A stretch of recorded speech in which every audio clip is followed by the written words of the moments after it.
Welcome to the Dead Pixel Society podcast, the photo imaging industry's leading news source. Here's your host, Gary Pageau.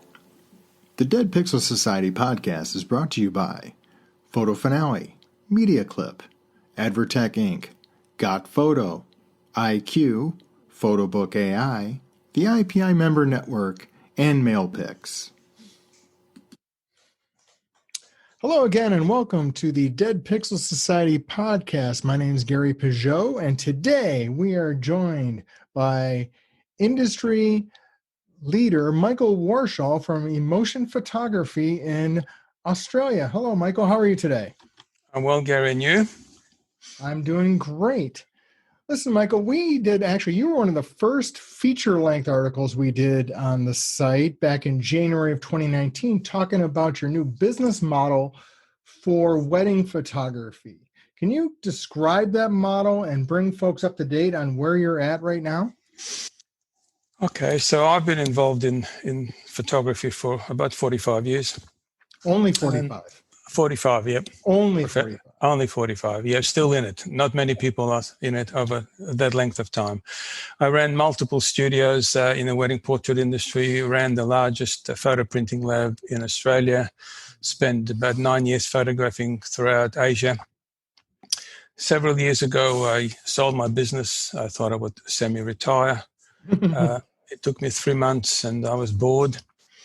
So while having a conversation with one of my close friends who runs a franchise of portrait studios, I said, do you notice the change in how the new consumer is behaving? I said, I noticed that when digital came in back in the 90s and 2000s, I said, everybody started thinking that it's easy. And then when the telephone, the mobile phones come in, they totally disrupted the way that professional photography was handled and perceived. Mm-hmm. I ran studios at the very, very top end, producing extraordinary work at very expensive prices. Mm-hmm. And then we realized, I realized, because I also ran the lab, we printed for thousands of photographers throughout all of Australia and New Zealand. Mm-hmm. I noticed that their businesses were changing. And so I had a pretty good sampling. The work was still extraordinary. A lot of them were fantastic photographers. They were struggling to get the volume of work because the customers didn't perceive the value existed in what they did. Right. So I said, okay, big change. Also, the printing became challenged in terms mm-hmm. of people didn't want print. And I said, but in my mind, don't forget, I'm old school. I said, if you don't have it, if it's not printed, it's not real. Right, of course. But that's what was being asked by the new millennial bride. Mm-hmm. So while I was speaking to my friend, who is now my co-director in Emotion, I said, let's analyze the industry. And we we'll be always buying IBIS reports, and both in the States and in Australia. So let's look at what the numbers tell us. So the IBIS reports were quite interesting. For several years now, they've been the opening statement, and I bought them on the photographic industry, the printing industry, and the bridal industry, so I could get a good handling. And the reports were quite interesting. They kept saying the portrait market in Australia looks bleak. That was the opening sentence. I said, yes, it is. Because I ran portrait studios, and I'm a very switched-on marketer. I said I marketed relentlessly, and I ran 3 or 4 promotions which generated 15 sittings a week at around $2,000 average. I said, that's pretty good. And then the market started changing, and then I ended up running 15 promotions a week and struggling to get the 15 sittings that I needed. And that was quite challenging. Yeah. And then the perceived value changed. So I said, I know what it is, but the new customers, some of them perceive value, but most of them do not. Right. I said, so where is there a growth? So analyzing the data, there were some interesting stats. This is in the Australian one. I think American, I've still got the USA ones, but very similar. And the data said there is growth in the bridal industry. Mm-hmm. And I said, that's not possible, because as a lab owner, all my customers are printing less and less. Right. but the report says that there is some growth. It wasn't huge, but it wasn't shrinking. So when we sat and analyzed the 80 pages, the growth was in the new type of photographer who shoots and provides files. That was it. Moms with a camera is. Well, that's it. Yeah, And I said, that's interesting. I said, so what does the new bride actually want? So in Australia, we have an average of 120,000 weddings a year. Okay. So I said, let's analyze the data. And we surveyed about 1,000 brides. This is before we started the motion, basically. I said, I need to know, what does the new bride want? And I said, and who is the bride? Because I learned this in America when I started traveling and learning at Winona back in the 70s and met lots of photographers. I learned one thing: who is the customer and what does the customer want? If you know who the customer is and what they want, you give them what they want, not what you think you want to make. Right. So we surveyed the brides and they told us they want unstructured, not posed photography that captures the moment. And the most important to them was to get digital files within about 48 hours to share on social media. I said, wow. And they didn't want to pay more than $2,000. Wow. I said, wow, okay. I said, photography is a cottage industry and it's a very laborious industry. You have to talk to people several times. You have emails and you have phone calls and you have texts and interviews and all that. I said, well, you can't produce that at $2,000. So I said, so what if we automate the process? I said, because at the lab, we were a world leader in automation. In our lab, we were the first to change the whole lab from traditional silver halide to indigo digital presses. We were the first to work with HP in Israel to invent new inks. I said, so it's all possible. You just got to believe in what can be done. So the bride tells us what they want. And I said to my now co-director, I said, well, if we can produce what they want at the price point that they're prepared to pay and we make money, I said, we have a pretty good model. So after doing research, and we said, yeah, we can do all that. I said, we can automate as much as we could. And at that stage, I think when I spoke to you the first time, we automated as much as we thought. And at that stage, we also believed that we needed how did we put it? An award-winning member of the Australian Institute of Professional Photography. Okay, I said that was our belief because that's how I grew through that system. I'm a member of PPFA and IIPP and all of that. So I approached the institute and they got very upset with what I was proposing at that stage. So I said, so we'll find photographers in other ponds. So we ran an ad and we had 500 applications. Yeah, there's no shortage of people. No, everyone's a photographer. Right. So going back to the autumn, we ran some promotions and we booked about 150 weddings to test the market, which is, a good sampling. We then learned that we didn't have the back-end infrastructure to handle all these weddings, communication between us and the bride and the photographer, and the processing of the files, and all sorts of other things, and communication, and people not opening up their emails and wanting to talk to you. And at one stage we thought we started doing all that, and we ended up with, I think, 7 telemarketing girls. I said that we're going back in the old model. I said that's not the model. So we then sat down and worked out what we thought we needed, and we continued with developing our software. So where we are at the moment, our software matches the bride to the photographer based on location automatically. It takes into consideration the review that the photographer had from previous jobs and the number of jobs they've shot for us. So what that means is the photographers who do the most number of jobs with the best reviews get the first weddings of the rank. Right. And the software matches them, and not us, because before that we would need to look at a list and say, oh, we have a wedding in the Blue Mountains. Which photographers do we have? We need to call them, and all of that sort of stuff. And that just wasn't viable. So we automated the software. Then the editing became an issue. It took too long. So we invested in artificial intelligence. So can you talk a little bit about that process? So the photographer shoots the job, and then he uploads it into your site, right? Then there's some AI that happens? Yep, and then the 48 hours later, the files are delivered to the customer's mobile device, and they wake up in the morning and all the images are sitting there.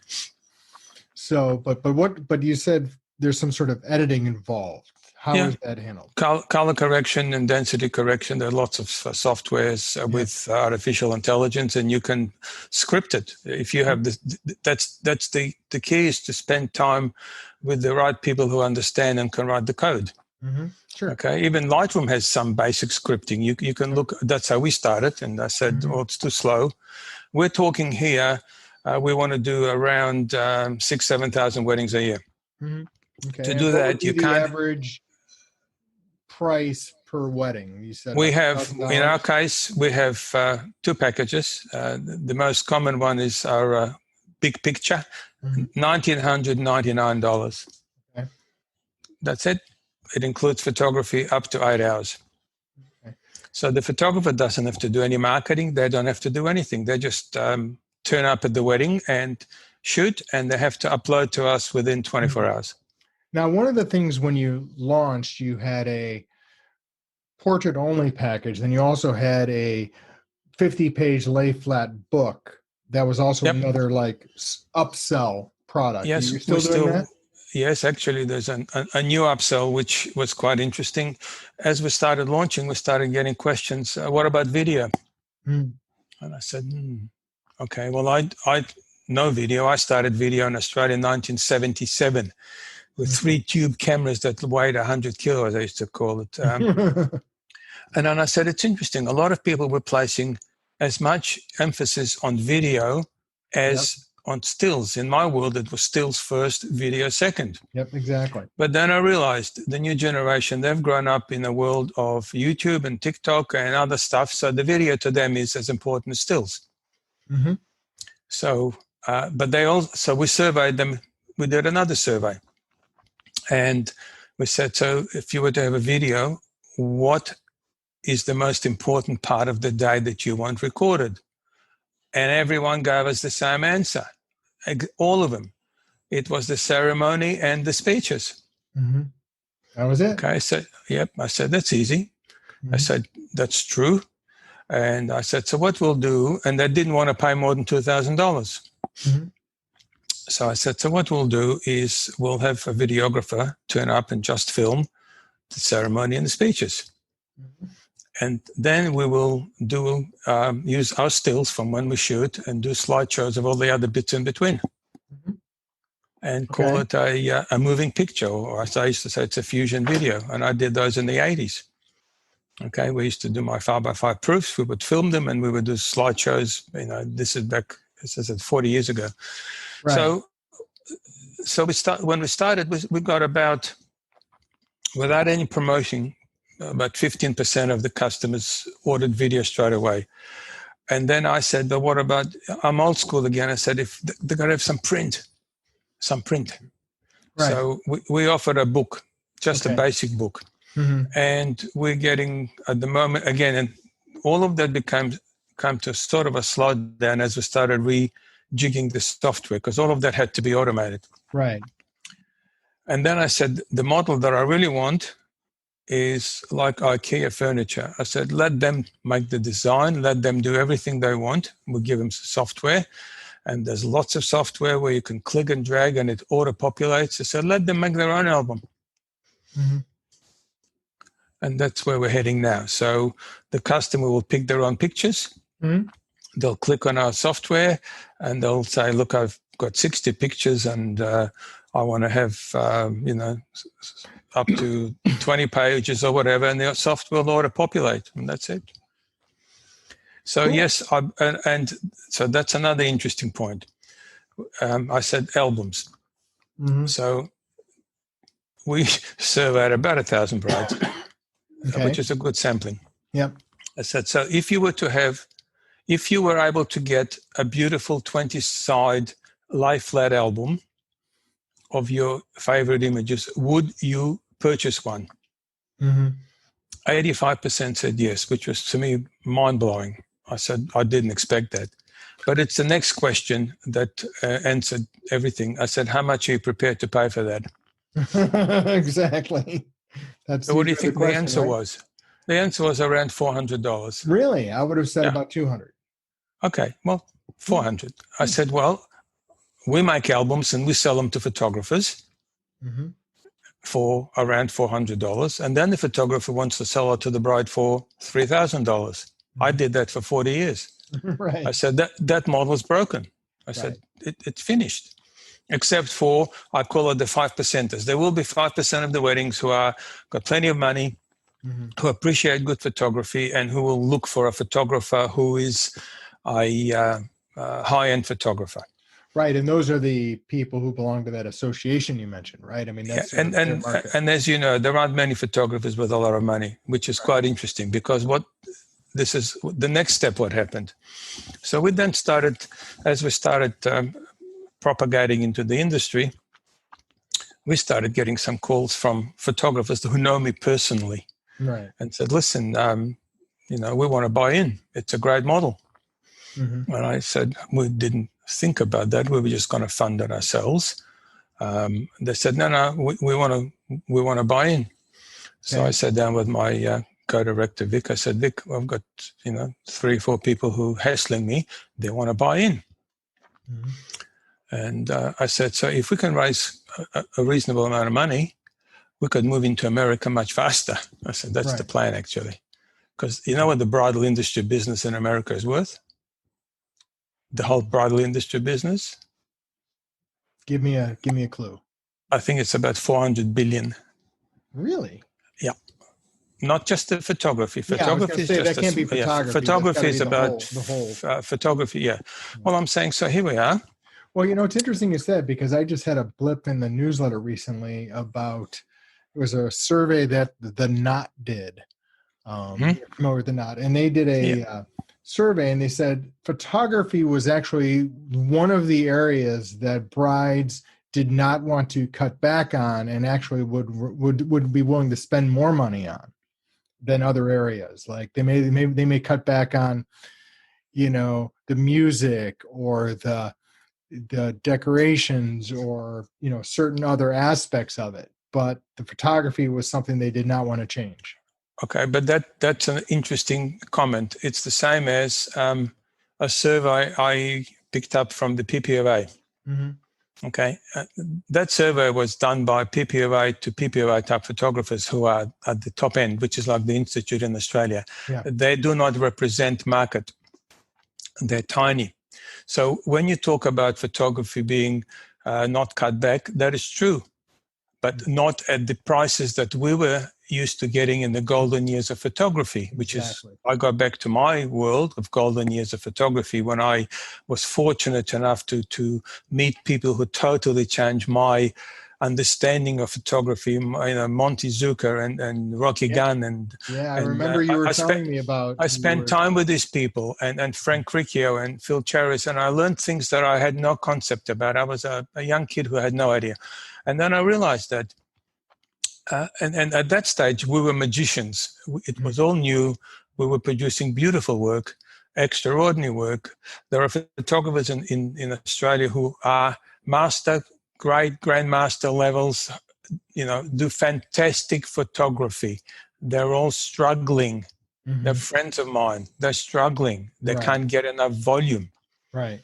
Okay. Yeah, that is one of the challenges with almost every business now that is based on, creative content, whether it's writing or photography or graphic arts. Correct. It's all been gig economied out, basically.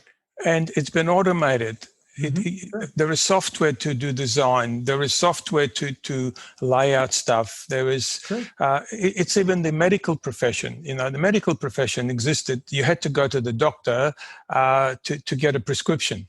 Right. COVID changed all that. You can get a prescription online now. Yeah. You don't have to go and pay full price. You just get what they call a bulk billing, and that's it. which is what I have to do for my mother-in-law. I've got my mother-in-law, she's 96. So, we care for her because Bob didn't want to put her into an old people's home. So medication, we make a phone call, we have a online Zoom meeting, and the script arrives at the local pharmacy, and that's it. It's all different. Mm-hmm. Real estate is different. They're all different because the way it used to be is broken. The problem we all have, people don't want to let go of the old way. Right. Well, that was one of the things we were talking about before we started recording, was how the current worldwide pandemic of COVID has pushed people into change, because COVID has forced them to look at their business, look at how they interact with customers, and push them into mobile or online, where maybe they were more reluctant to go there. And also how they purchase. So This is my observation. So in the old days, even 2.5 years ago, well, actually, before we started Emotion, if someone told me that a bride would book a photographer without meeting him or her, I would say that would never happen. Right. Guess what? Every wedding we booked, they haven't met anybody. Right. Okay. So the next question becomes, the typical bride now is very different to the bride when I started. So in the traditional way. So if I look at the brides now, I'll give you, this is a good statistic. So in my world, you went out with a girl, you liked the girl, you got engaged to the girl, you married the girl, you had a kid or two, you got a mortgage, and you got a dog. Mm-hmm. Now, more than half the brides we do, they've been living together between 4 and 10 years. They have the 2 kids, they have the mortgage, they have the dog, and then they decide to get married. Mm-hmm. That threw me. I said, Why? You've got the dog. You've got everything. In Australia, 1 year together, you've got you're de facto. So I rang a couple of these girls. Mm-hmm. And they said, well, it's important to us. We want to have a party with our closest friends. Yep.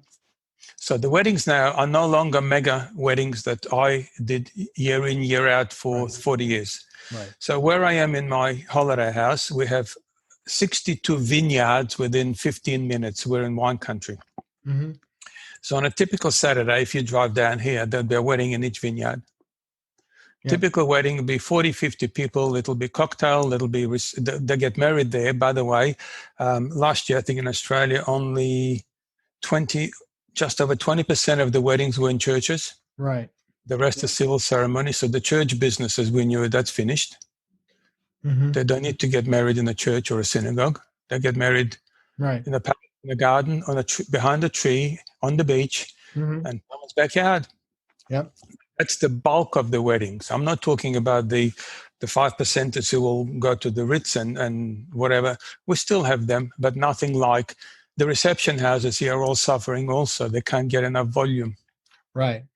Well, and now now they're closed. Yeah. So the model is, in our case, you go online, and this is our ideal customer, and we've learned this, how we operate. The ideal customer was, they go online and they just book. And we've had some.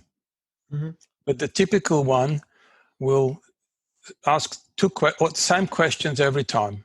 Okay. And we've automated the process. So the question is, are you available on my date? I'm getting married in Adelaide. Mm-hmm. And the second question is, how much are your packages? Right. Okay. The answers are already on our website. They don't read that. Right. So they fill in the form, and the form says, what state are you in? What region are you in? Our software checks the database immediately and answers them within 5 seconds to say, that's it, straight away. Yeah. And here are the photographers who are available. And here we don't even tell them the photographers anymore. It was too complicated. They could make up their mind. We used to say, these are the photographers. That is how we started. Mm-hmm. And then they would say, it's too complicated. You pick one for me. Really? Wow. If you go on our website now, there are no photographers listed. Nothing. It's Emotion. You're booking us. Okay, that is a change from last year when we talked. Yeah, well, we learned it was too complicated. Yeah, it was. Wow. It took. So this is how it used to be. The bride would say, select your favorite photographers. She would select them. we would then have to contact the photographers. Some photographers didn't reply for 3 days because they're all of them are part-timers, by the way. There are no full-timers as I knew them. Yeah. And I can give you a stat. I personally spoke to about 500 because the first time we ran an ad. Out of those, there wouldn't have been a dozen who made all their money from the profession of photography. Right. And if they did everything, weddings and portraits and real estate and schools and graduations and events, anything they could get their hands on. Right. So that's not how I grew up. When I grew up, I was a specialist. Right. Okay. Portraits, weddings. So we go back to what I was mentioning about people wanting to invest. And I said, look at the people who invest, who are asking me. I said, these are the prominent photographers, few who actually have money. Right. And one of them is one of the most awarded photographers. And he said, I want in. I said, why? He said, well, I'm still doing my weddings. And he used to do 150 weddings a year. His average sale would have been at least $10,000. Right. He's now getting 80 weddings. He's smart. So I said, we decided we'll sell 20% of the business. So, sorry, 25% of the business. We already sold 20. Okay. And they're photographers. You know why? These are, again, I'm not being facetious. These are people who actually have money. Right. We're talking, it's not huge money, but it's serious money. Okay. It's the first, what I call the first round of angel investors that we did. So I said, so we invested all that money, hundreds of thousands, into software development, into automation. We contact our clients using automation, marketing funnels, automatic texting, automatic replies, chatbot proper. We've just finished testing it. It's going to go live probably in 2 weeks' time. Because every time you have human intervention, it costs money. Yep. And if it costs money, you can't produce a job under $2,000 and make money. Right. Right. So the model has streamlined a bit. We've automated all the back end. Now you just have to automate the photography part. Just have a little drone come and show up. Well, well, the photographers, we pay them reasonable money. They get $615 to shoot. They only have to shoot. They don't have to do any work. They don't have to edit. They don't have to do anything. They just turn up, shoot, and upload. So the average wedding in Australia is about 6 hours. Okay? So that's $100 an hour. It's really good, actually. So have you had an issue? I mean, you said you've done hundreds of weddings so far. Have you had an issue with a photographer who's disappointed either you or the client in their performance? And what do you do in those cases? Okay, so it's interesting. If you look at our reviews, we've had 4 and 5 star reviews. We've had one review that was negative so far. Okay, something happened. It happens. We've had a situation where a photographer got ill on the morning of the wedding. Okay, but guess what? We have multiple photographers, so we get we have a database. We say this guy, should have been. In fact, that happened to us last week. He something went wrong. He was ill. He sent a text at 3:00 in the morning.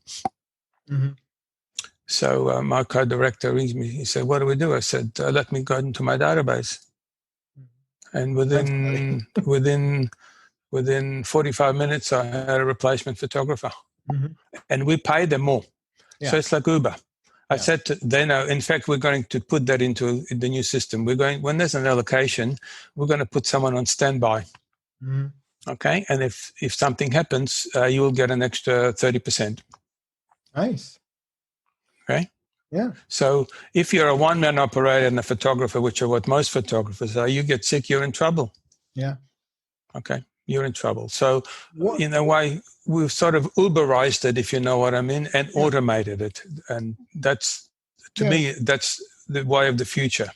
Yeah, you mentioned back in January 2019 when we first talked, this is more of a fintech sort of thing as opposed to a photography sort of thing. Yeah, well, fintech being, it's an online business that can be scaled without having to put in more people except for the photographer, which is the only human intervention. If you have a general business, factory, if you want to produce more, you need more staff, you need more machines. Right. Okay. Here you don't. I'm just curious. Have you seen what's been the breakdown on people who buy just digital versus who buy the album? Is it like 50-50, 60-40, 70-30? I don't have enough information on that because a lot of the weddings we had coming up, they all got postponed. So we haven't shot a wedding in Victoria since March. Yeah. We still shoot weddings in all the other states were closed. The first state that was open up was Western Australia. Mm-hmm. So that's sort of back to normal, and we shoot wedding. We had 2 weddings there on the weekend. New South Wales was all good, and then they had a basic miniature second wave. So they said no gatherings of more than 10 people outdoors. Well, guess what happened to the weddings? They're gone. They're gone. They're postponed till 2021, 2020. We've had some people who have postponed their weddings 4 times. They were hoping that it'll go away. In Victoria, no weddings at all. Yeah. Okay. Prior to the second wave, you could have 5 people. Well, that didn't, get many people excited. So there were no weddings. So there'll be a big influx of weddings next year. However, they will be different. 2020. I know a couple of people personally who have had to move their wedding to 2021. They actually got married in front of a judge, but the actual reception and all that, they're actually going to try and do it on their anniversary, right? Because they couldn't have the wedding. This is something interesting. It's the same principle as we have. We had a booking the other day, and they booked for May of 2021. Mm-hmm. So they're getting married on their 10th anniversary. Oh gosh! They have 2 kids. They 3 kids. So they decided to get married. They've been together 10 years. Wow. Okay. So that would have been unheard of in my previous life in photography. That's not how it used to work. Have you had any inquiries from people in the trade to say, with a little tweak, you could adapt that to, let's say, senior photography or other types of portrait shoots with the same level of automation, the same level of no, technology? but okay. So there are 2 ways. The school photography business Mm-hmm. in Australia was decimated because kids couldn't go to school. So in Victoria, in New South Wales, there have been no schools. So there's been the school photography stopped. Okay. Right. The big operators are reasonably automated in terms of how they shoot and how they print. They're all already moved to presses rather than traditional silver halide. But they don't understand what I call about lead acquisition or customer acquisition. The photographers, as I know them, they will never do that because they are special people in their mind. Right. So was I. I'm an artist. Yeah. You have to book me. Well, you don't. Nothing. That's the thing is, that's people don't get into photography generally because they're into lead generation and marketing. They like to take pictures. That's why they're in the business. Well, let me go back to the people that I interviewed. So, as I said, I personally interviewed. So, to become an immersion photographer, there are quite a few steps. You apply. You then need to supply a folio of a whole wedding. I said, I'm not interested in 20 of your best shots. I said, I want raw images before you've done anything to them, a whole wedding. Mm-hmm. Okay, I want to see how you think. Okay, then they need to supply me some background information, and if that suits, I then call them and speak to them. So with us, they need to have a crime check. So everyone has to pass a police check. Some of them wouldn't apply, and then you realize they had convictions, and I said, not interested in those people. So let's assume they pass everything and their work is good. Right. I then say, my next question always is, what do you do for a living? Because you're not a photographer. Well, they're not. Right. So we have accountants, we have solicitors, we have bakers, we have plumbers. Incredible work. Some of it is incredible work. And some of them you could see they do it because they love doing it, and some do it because it's an additional income. Right. So they go out on one day and they earn what they would earn in, half a week, if you know what I mean. So, but there are people who enjoy doing this, and I learned this because I was giving lots of seminars when I had the lab, and I spoke to many camera clubs. Uh-huh.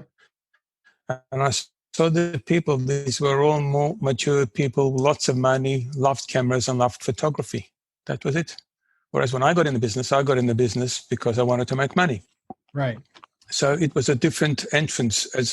And when I decided to be a photographer, I went back to college and I studied photography. Right. And that's when I studied color printing, and I said that's not difficult because I'm a chemistry background. Right, so I opened my first lab in 1973, and that was it. And the same here. So people are resisting, and the resistance from photographers predominantly is they don't want change. Right. Well, the customers don't want what the photographers do. Right. So who's going to win? Well, that's the thing is, I mean, like you said, the customer. Yeah, I mean, it's very basic. They'll find someone who's going to give them what they want. I mean, sadly, it's you. Who is the customer? The new customer, the millennial broke up. I missed that. Mm-hmm. Well, sadly, the customer is changing, and that's true in almost every business. We were talking earlier about the restaurant business. It's really now you have to become a food delivery business because when Uber Eats came to Australia, I watched it. It totally decimated the hospitality restaurant business. Right. Because people learned they could get food delivered home. They didn't have to dress up and go and sit in a restaurant and pay a lot of money. And then everybody, the restaurateurs said it'll never work, and guess what? It did. And then with COVID, it's basically taught people how to use home delivery services. Correct, for everything. Mm-hmm. For everything, I use it. I mean, I've used it for some time, and it was interesting watching my wife. You're talking to someone who's a baby boomer, so she wasn't computer literate. We're talking some years ago, and I bought her a laptop, and she then learned because she loves shopping. So when we travel, she'd be shopping. When we're in the States, all she did, she shopped. And she knew all the shops. And, it would start at Beverly Hills where they drive and end up on, Fifth Avenue as we traveled along. And then when she started, she said, but I can buy from these shops from home. So then, one day I come home and there's my wife in bed with a couple of our dogs. And I said, what are you doing? She said, shopping. I looked in, she was on eBay. She was buying something from a boutique in London, and she ordered something from iHerb in America, and then she ordered something from California. And she said, I didn't even have to get dressed up. Mm-hmm. And if it's no good, I'll just send it back. Yeah. Well, there you go. That's the new generation, and she's old generation, but they've learned how to do that. Right. And the bride we have learned, they're very time poor. Mm-hmm. Because many of them already have kids, they're juggling, they have a job, they have to go home and cook and clean, and now they decided to get married, so they don't have time to go from photographer to photographer. Right. They want someone who they trust and like, and who they believe will give them what they want, which is a candid coverage of their wedding that they can have shared on social media within 48 hours. That's what they want. So when we talked last year, one of the features was going to be sort of this photographer directory. But now my feeling is that, just like Uber, you're not getting a specific driver. Uber is the brand. No. I think Emotion is going to be the brand in your case. That's exactly what we found. It was too complicated with having a direct. We didn't want to be a directory. Mm-hmm. I said, we want to provide a service. Right. A standardized service. So the other thing I learned from the brides, it was too complicated dealing with photographers too many choices, and you never actually knew what you're going to have to pay when it's all over. Right. I said, correct. That's how we used to all work.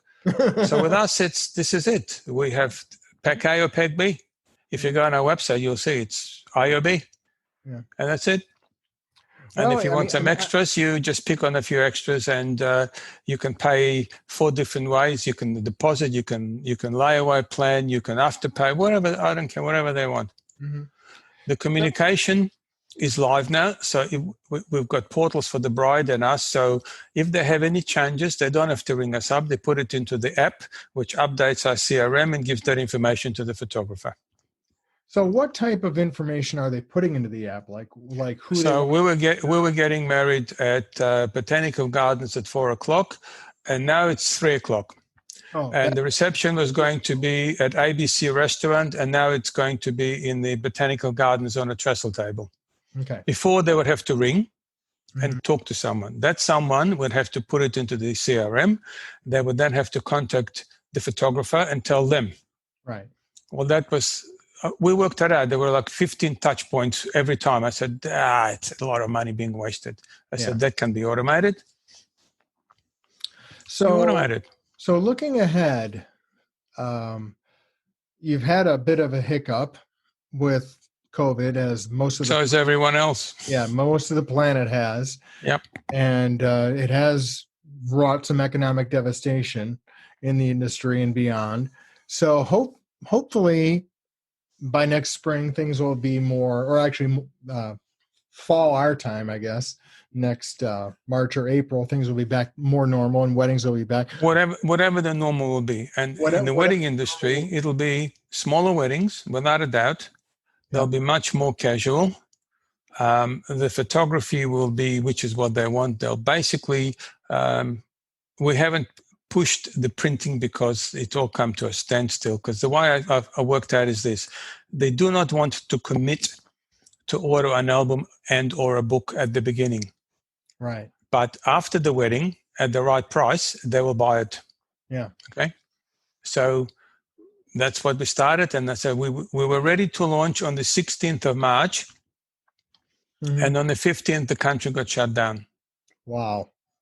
Okay. So we said that it happens. We will continue developing what we needed to develop, and we will continue automating it. And as the weddings, as they opened up some states, weddings come back on. So Victoria will be shut, and there'll be nothing in Victoria till next February, March.